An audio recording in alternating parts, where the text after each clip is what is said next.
السلام علیکم۔ بھیک دینے سے غریبی ختم نہیں ہوتی۔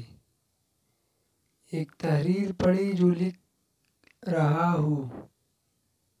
ہم نے 2 نوعمر بچوں کو لیا، ایک کو پرانے کپڑے پہنا کر بھیک مانگنے بھیجا اور دوسرے کو مختلف چیزیں دے کر فروخت کرنے بھیجا۔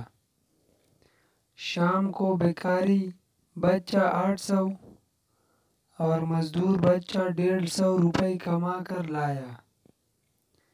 اس سماجی تجربے کا نتیجہ واضح ہے۔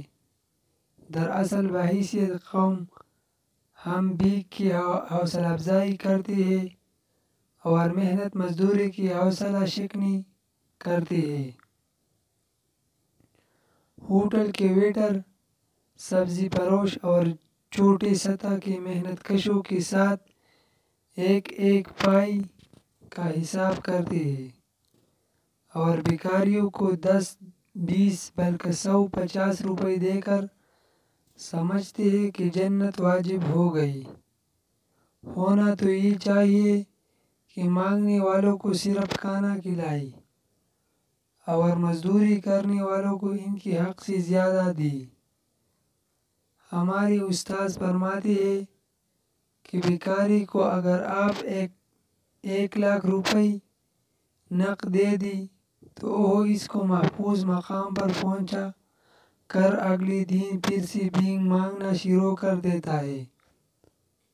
اس کے برعکس اگر آپ کسی مزدور یا سفید پوش آدمی کی مدد کریں تو وہ اپنی جائز ضرورت پوری کر کے زیادہ بہتر انداز سے اپنی مزدوری کرے گا، کیونکہ نہ گھر میں ایک مرتبہ رکھ کے بھیک کے لیے مختص کے اس میں ڈالتے رہے، مناسب رقم جمع ہو جائے تو اس کے نوٹ بنا کر ایسے آدمی کو دے جو بیکاری نہیں۔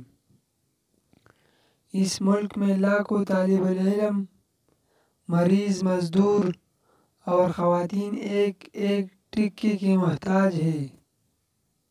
صحیح مستحق کی مدد کریں تو 1 روپیہ بھی آپ کو پل صراط پار کرنے کے لیے کافی ہو سکتا ہے۔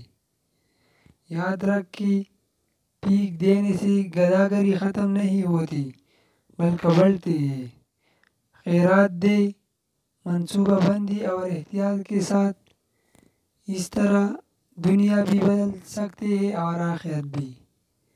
اس طرح کی مزید ویڈیو دیکھنے کے لیے ہمارا چینل سبسکرائب کریں۔ والسلام۔